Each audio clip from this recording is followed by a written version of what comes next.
David, thanks so much for coming on here. Excited to speak to you. No problem. My pleasure. My pleasure.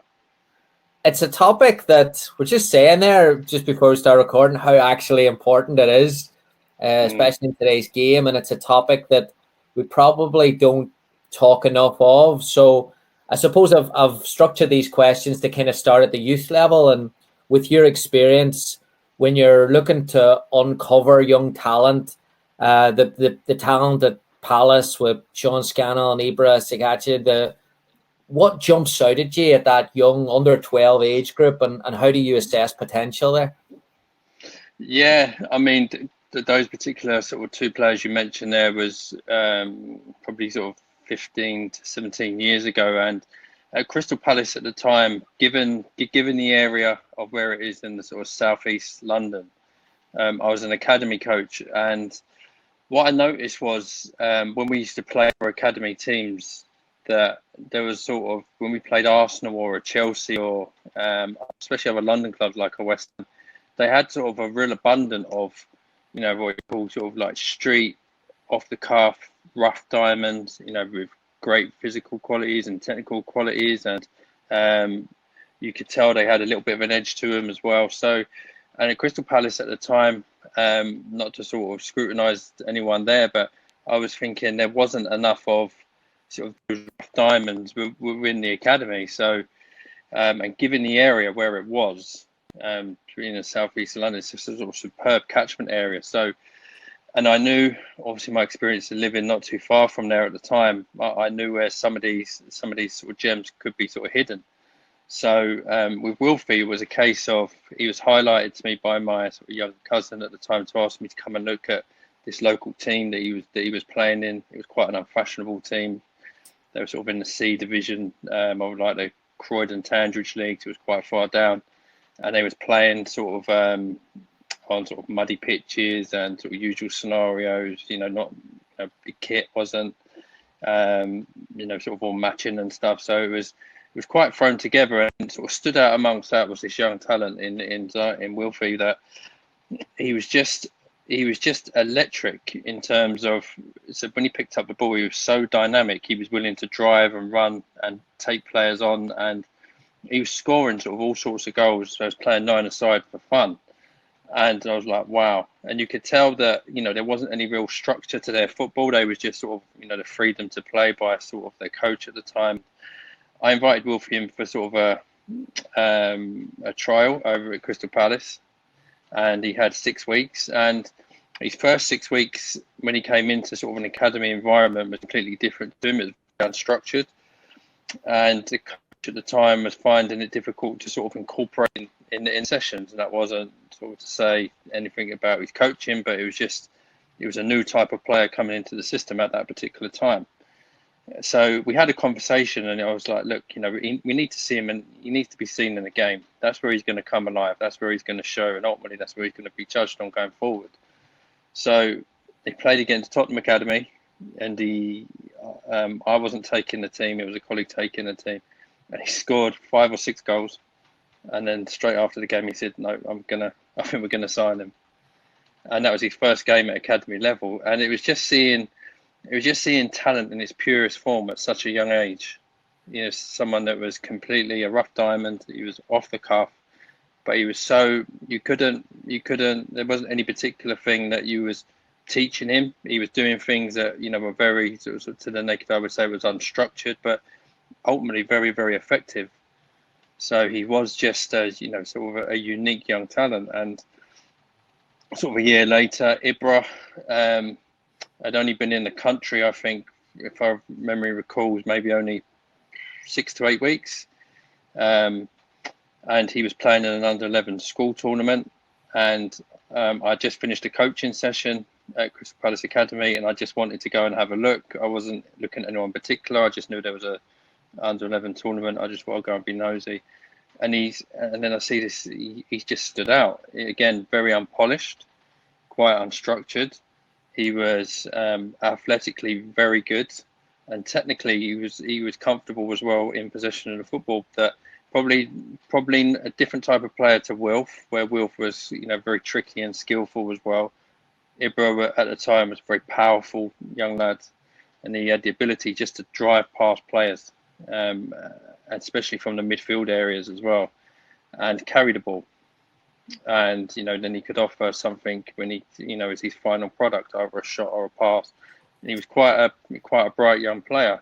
Same situation with him. He was invited down into the academy, and he did adapt to sort of the academy environment pretty quickly, even though he'd never been at that level before, and he was signed, I think, within 3 weeks. So it was just, I think with those two, it was just, they become good friends as well throughout the academy, which was nice to see. But they was just, for me, it was just seeing talent in its purest form at such a young ages. And over a period of time, Wilfie's gone on to be a phenomenal player, but Ibra, is still playing now at a reasonable level. So through that development, they've gone on and carved out careers for themselves, which is good to see. It's fascinating because both of those have in common is that they came from probably unstructured environments before they got into the structured environments. So then absolutely, if you're a coach and you're thinking, because ultimately, like, we sometimes take the school syllabus approach to coaching, to where they have to be good at English, maths, history. But reality is, do we sort of misinterpret that you have to have something special about you?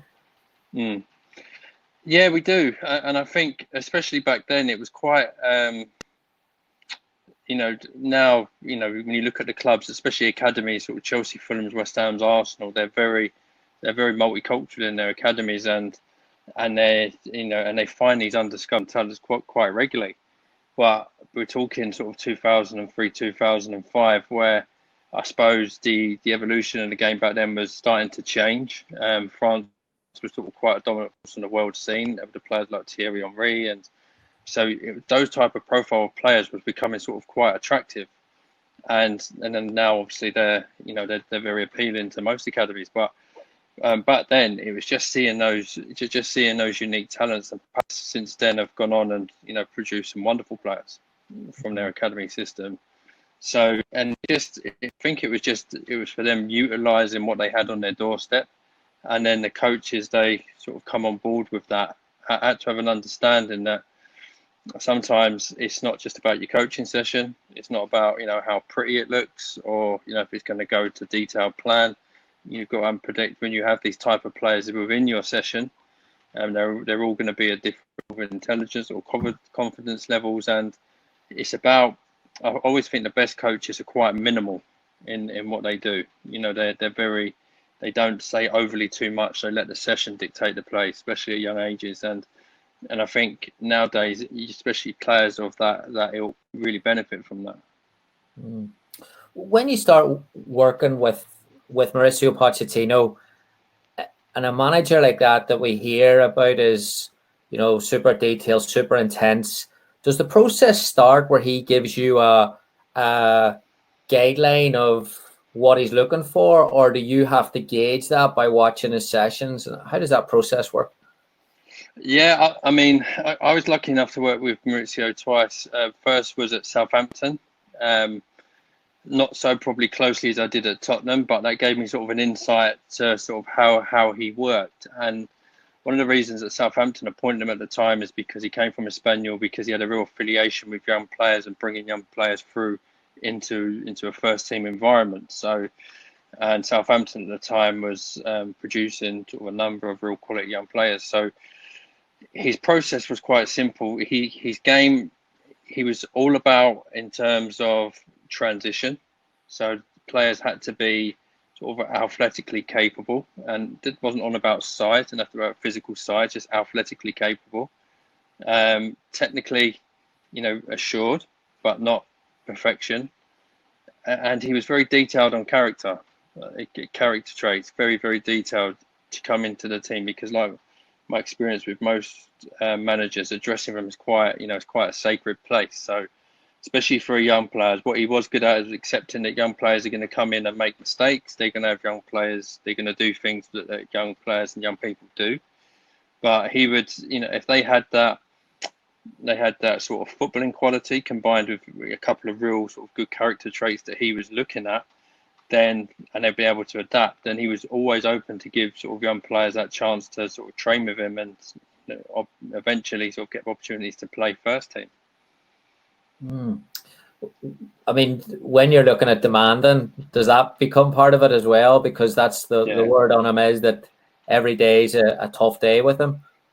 Yeah, it is. I mean, at Tottenham, I got, my role was become a lot more closer to him because it was a lot more, my job was sort of head of elite. So it was basically 16s to first team.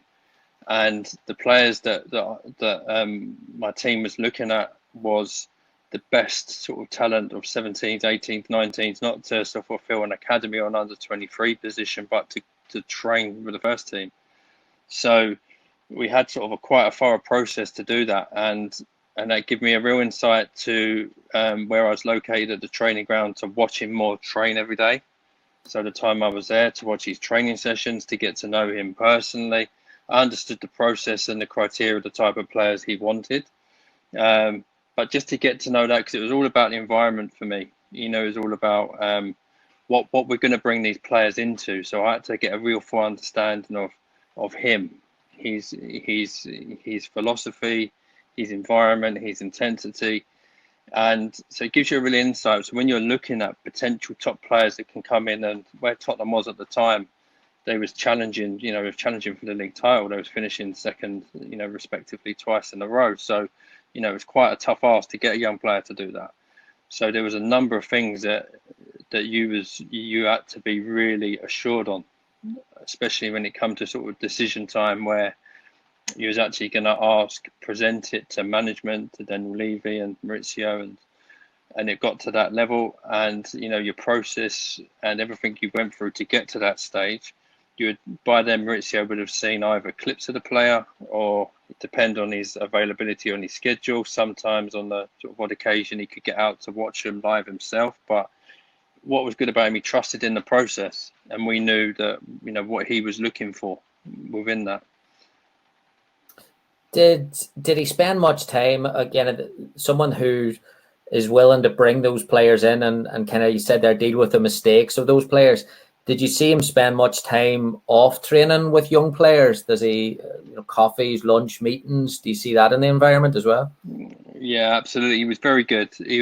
So, to give you an example, if a player from Tottenham's academy was going to jump up and train with him, what he would do is he would sit down and have sort of a get to know session with him, which could last maybe sort of half an hour or so, and that could be over lunch or in his office. And it was quite relaxed for them, but what he was doing was assessing their sort of young character traits to see if they could come in and handle sort of that intensity of his training session and his environment, because they had the talent to, and that opportunity, but he didn't want players to be overawed by the occasion of coming up, wanted them to relax and be themselves. So, and after as well, he was very good with them in terms of sort of the feedback and stuff. So, and in liaison, he had the academy. So his idea was to get the best out of the player, he had to know the person. So especially a young person. And because they was going to undertake a number of challenges, and he knew to do that he was and that's why he was a good developer of not only players or people. Yeah, on that subject, whenever you join a club the size of Tottenham, I couldn't even imagine, if you're 18, 19, more money in the pocket, more profile.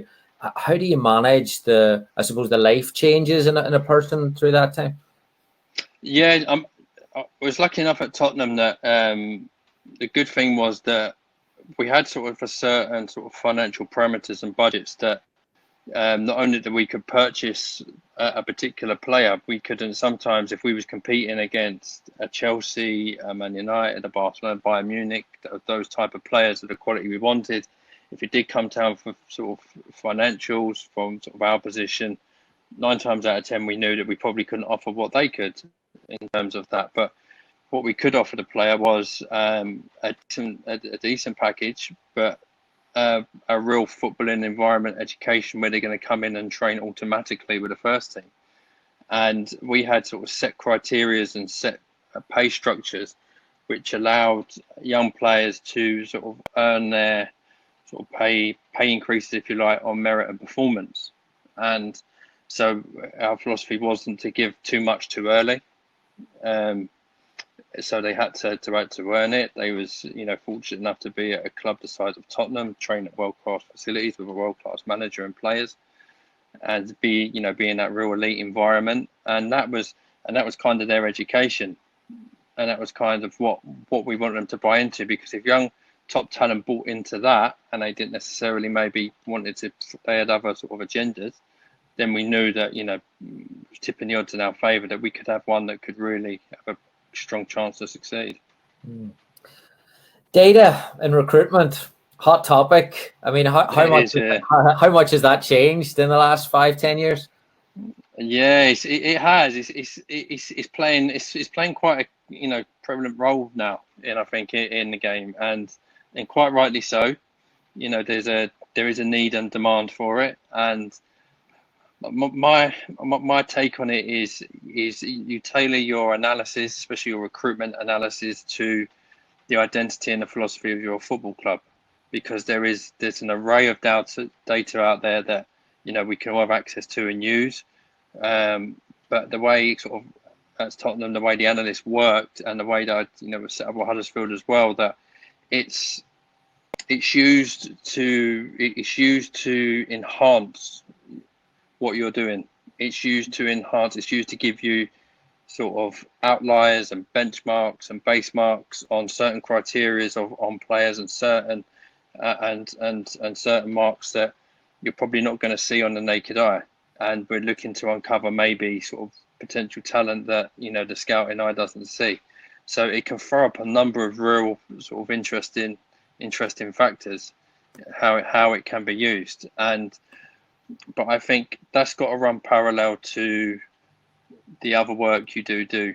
Like, you cannot, I mean, I've never been at a club that have just signed a player just based on sort of analytics and live video reports. I think it's still a massive need for your sort of live scouting. There's certain things within the live scouting that you're not going to get off the video.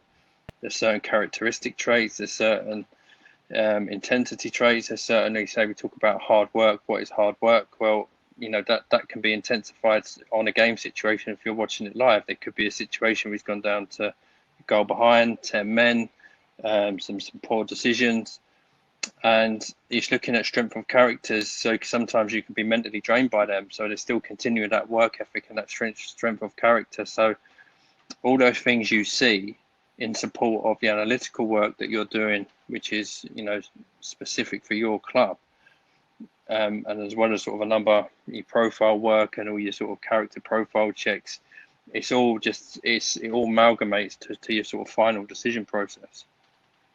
Yeah, I want to stay there on the character process, because I'm fascinated by this. I went to an event a couple of years ago at Leicester, and I was sitting beside Craig Shakespeare, and it was just before they won the league. And I was like, what's the secret? And he just good people, good professionals. So then my next is, well, how do you actually, because over here, the problem, David, is that if you, on the recruitment side in college, the people that you ask the parent, and the parent's going to tell you that they're great. Yeah. You ask the club coach, and the club coach wants them to do well, so they're going to say it. I mean, how do you go through this process? Who are you calling? It's I suppose the best way to describe this is when I was at Bournemouth, when I first went into that club. Eddie Howe was, like Poch, was absolutely massive on character. So, and then you kind of came, how can we identify character traits? So I've always been fascinated by this as well. I did a master's in sort of sports psychology, and I wanted other areas, because I knew that football's an unpredictable game. People are, we're not all perfect human beings. So with something like Bournemouth, it was, again, we went through all the data stuff, but what we had is we have 5 identifiable traits which represented Bournemouth as a football club, and also an Eddie Howe player that would be good for the dressing room, what we're bringing into him, and also characteristic traits which was going to enhance not only themselves but the other players around them. So you're looking at that blend as well. So you had all these objectives you're taking into.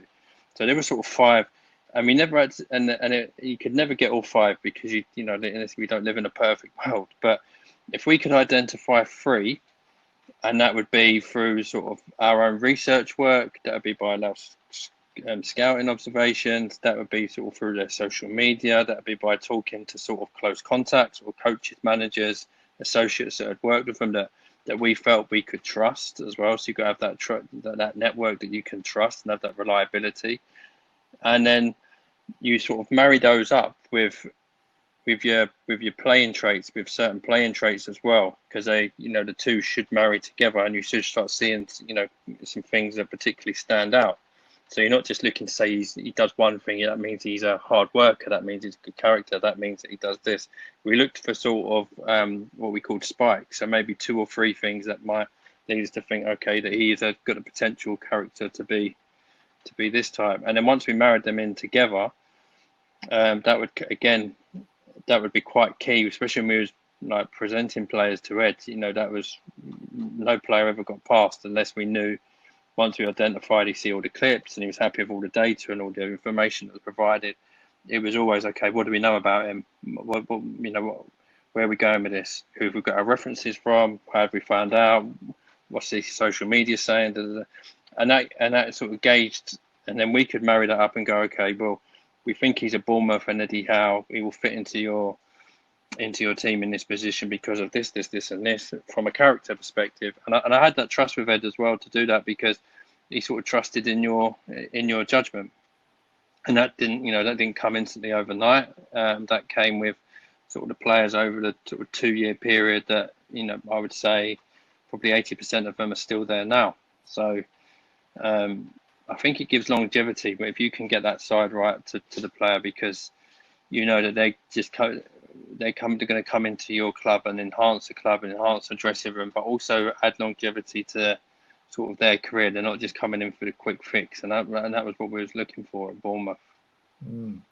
Harder to shift them these days as well when it doesn't work out. Yeah, of course, yeah, of course, because gossip spreads like wildfire in football, and situations sometimes change for players and scenarios change, and maybe they're not in their team as much, and their personalities could alter because of those scenarios, or it could be a number of things. It could be outside circumstances that are influencing them, and so what we did well as part of that sort of character assessment was the transition of them coming in. So if we knew that, say for example, a player that he was married or he had kids, then is to make that transition as easy as possible. What's the age of his kids? Do they need schooling? Are they old enough to need higher education?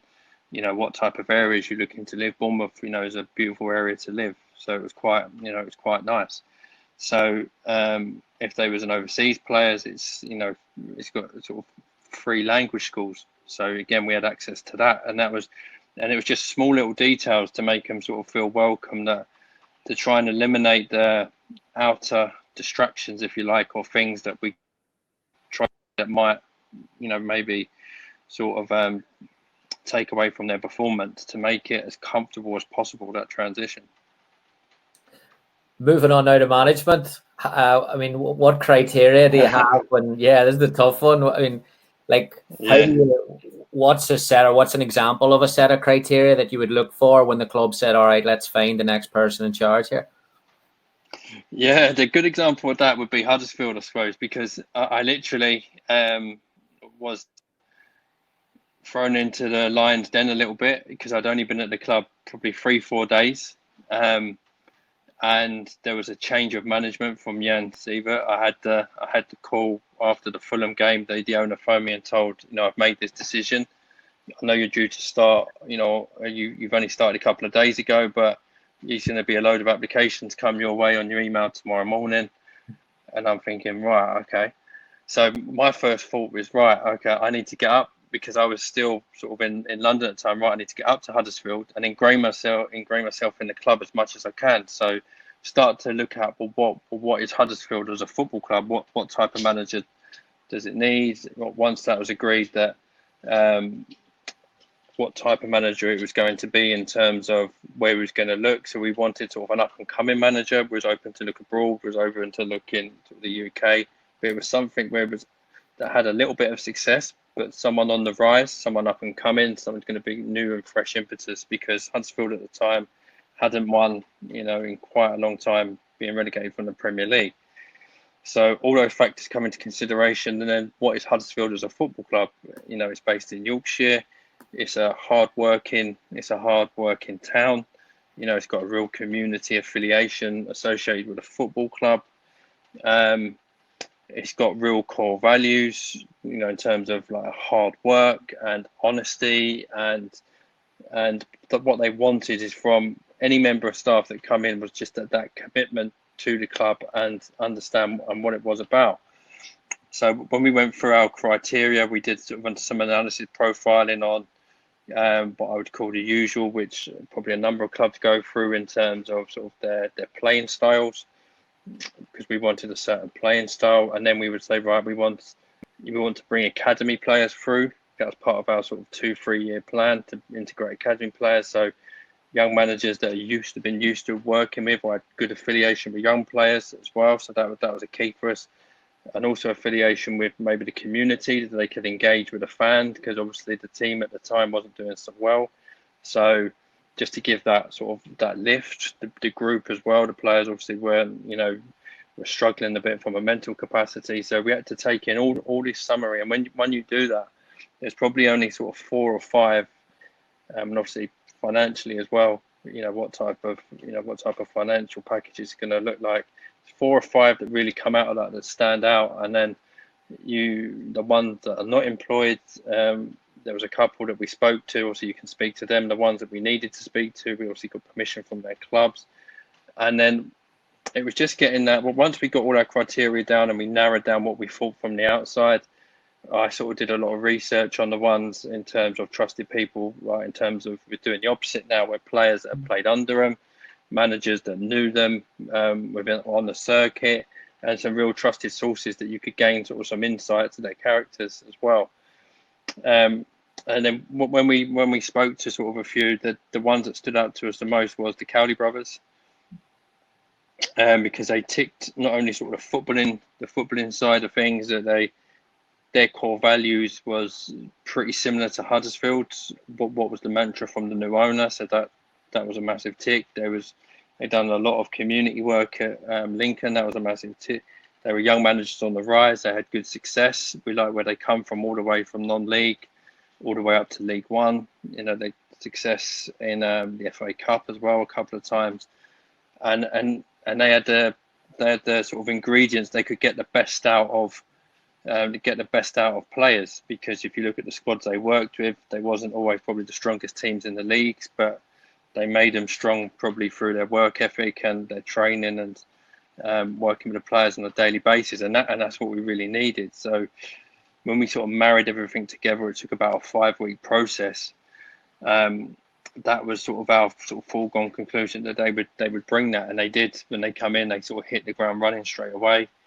They fulfilled all their sort of community aspects as well by going into schools and hospitals and doing sort of loads of fans engagement stuff, and also with the staff as well. They were sort of very engaging with all the staff all across the club, not just with the first team. They wanted to get to know everyone and sort of have that a little bit of an open door policy as well. So they was approachable. They were very humble as well, but they was very demanding in terms of their work ethic. And as young managers, young coaches, they sort of embraced the modern trends of the game. So they had an idea on sort of sports science and analytics, and psychology was massive to them as well. So it just, at the time, and they done well. When their objective was for Huddersfield for year one was to transition year and to keep Huddersfield within the championship, because when they took over, they were second from bottom. So that was the objective. And then in January we started to work together to bring in players which were the core of sort of what we thought were Huddersfield players, along with the sort of imprint of the manager and what the owner's remit was. Yeah, I heard. I did recently. Danny did a podcast with Training Ground Guru, and it was fantastic. Like really high on values, really high on the almost context of that there as well. What that means in the club. Yeah. And I think nowadays you have to, but with the staff and with the manager, especially if you're in these positions like a sporting director role or Huddersfield as the head of football, when you've been tasked to appoint a manager, you have to really look at the long term of what's going to be sustainable for your football club. And I think now, obviously, what's gone on with sort of the global pandemic with coronavirus going forward, there's going to be a lot more need for that as well. That managers and coaches are going to be recruited based on what the club's objectives are, what's the needs of the clubs. And so kind of when you're looking at players, that's going to be sort of clubs' remit when they're maybe looking at managers and coaches, that they want someone to come in, and because it's not financially sustainable sometimes if you employ a manager and he's got a complete different working style to your club, it's not going to get off to a good start straight away. So you want some traits that are going to marry up, so it gives the best chance of success going forward. Something that's always fascinated me, especially when you say modern trends, and not Danny in particular, but just even a trend on coaches. What is this job interview look like for a top level management? Do they bring in all the gadgets, or is it a sit in a cloak and dagger meeting in a hotel, or what is it today? Yeah, it's no different, I suppose, until what you would normally do. I mean, different managers have, the ones we spoke to, some a couple presented to us in terms of, and it wasn't anything in terms that everyone's expecting these massive fandangle presentations. And I think the best managers keep it very, very simple. So their presentations was very simple. What they're going to bring, what's their playing styles, how they're going to improve the group going forward, and all the stuff they're going to sort of implement. With Danny and Nikki, the first, after we got permission from Lincoln, the first we wanted to do is myself and the owner went to sit down and just, without sort of all the gadgets and stuff, and just speak to them sort of face to face and have a real football conversation. So it was kind of, we had our set sort of questions that we was going to ask, but the questions, it didn't feel like a formal interview with them. It felt like that we were just chatting about football. It was pretty relaxed, and I think when the environments are quite relaxed, you're going to get to see people that show what they are about. And they kind of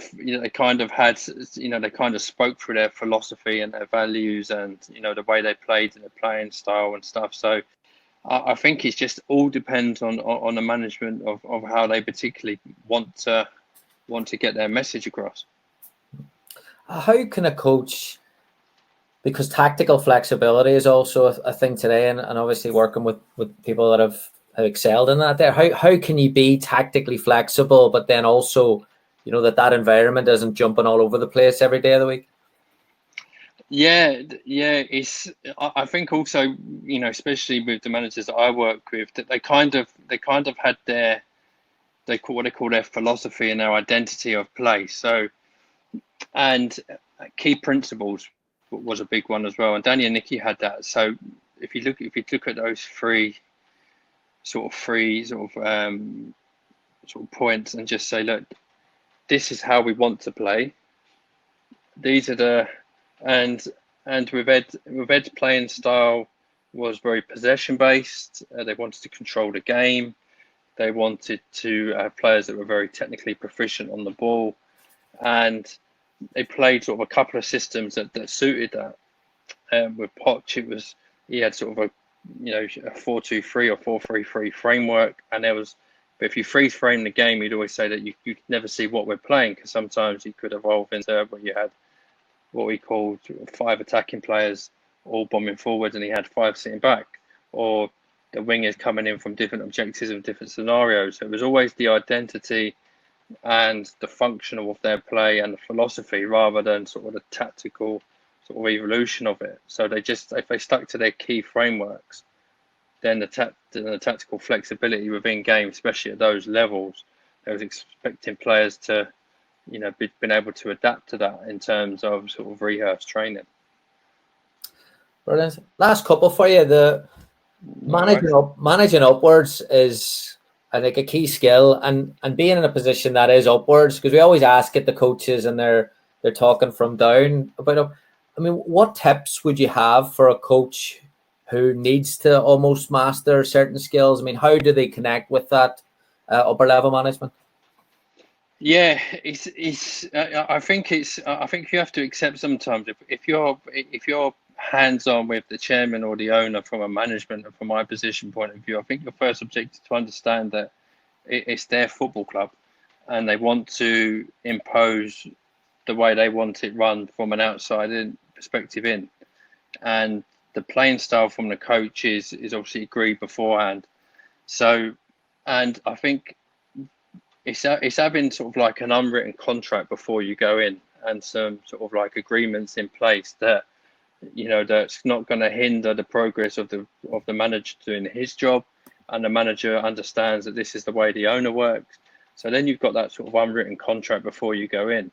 And sometimes with owners, a lot of owners, sometimes they want to impose what they think from a football side, even if their expertise has been in sort of high level business. And I think you have to absorb that and take on board what they're saying. And if they want to implement certain things, and you might have a discussion where you don't think that's the right thing to do, for me it's always about quick wins. So if he wants to implement something and you don't think it's quite right, but it could fit in another way, then it's a case of you're still taking that idea on board and you're still doing it, because any owner would want to see that sort of that part implementation, but you're also doing your job. So you're taking your spin in it. So they're you're having that sort of an alignment and agreement with them as well. So you're not sort of battling. The dog running around. Yeah, it's a knock at the door. No worries. Yeah, for coaches who would, I suppose, like to get into that role, like you've kind of transitioned from a field position to an upper level management. I mean, when did you see that, or how would you advise coaches who are interested in doing the same? Yeah, it was quite interesting for me, because I started off sort of back in 2002 wanting to be a coach and eventual manager of a football team. And I suppose what changed it for me was in 2009, I did back then the academy manager's license with the English FA, and part of that you had to do a European club study visit. And at the time I was at Millwall as a sort of youth coordinator, sort of the 8s to 14s, and I was just doing my masters at the time, and what I learned, I did a study at Bayer Leverkusen, and that sort of opened my eyes in terms of the global game, the European game, and part of your study you had to find out sort of the intimate workings of the club, and then I become that they sort of sent me out, and I felt like I had a good sort of relationship with Rudy Voller. They quite liked us for some reason, but he sent us out and he said, "You're not just here to write notes. You have to fill the club." So, but there was an under 17 tournament, like a national sunset, and he said you will go with like the head scout, and you will go and he will give you some pitches and you will watch the games. And I had no idea of the German leagues or the players, so all I did was wrote down the game and the players that stood out, and then give my reasons why. And I didn't have any criteria. He said you just write what you think and what you see. And when we got back, we were around this big sort of table, and Rudy Voller was speaking in German. He said, "Right, David, your turn." And I'm like, "Okay." He said, "I had to stand up in front of the group," and I started talking about the character side. And he says to me, "Why are you saying this? What's this? What's this?" He says, "You're English. It doesn't, character's not usual. I was expecting you to say, he does this. He's hard in the tackle. He runs." And I said, "Well, no, I was trying to think of what the Leverkusen, in my brief sort of 1 or 2 days here, I was trying to think of, what would represent a Leverkusen player, what core values would they have?" And since then, it sort of made me think that I'm going to need a lot more than coaching, and talent ID becomes sort of a real interest for me. I did my masters to incorporate in my coaching badges, and then I sort of had an idea that I was fascinated with recruitment, so I sort of come away from coaching a little bit and sort of went into sort of talent ID positions with Southampton, head of recruitment at Tottenham, and then sort of head of elite at Tottenham and head of recruitment at Bournemouth. And And then I got the chance to sort of be a technical director in Östersund's club in Sweden, and it sort of came out of the blue, and that sort of got me thinking that, you know, I was already thinking of along those lines of what's going to be my next step. You know, I've been head of recruitment at Premier League club, so you know, where can I go from here? So it was just, I would say, sort of your advice would be do as much learning as you can. Don't just rely on sort of one or coaching knowledge, even a talent ID knowledge.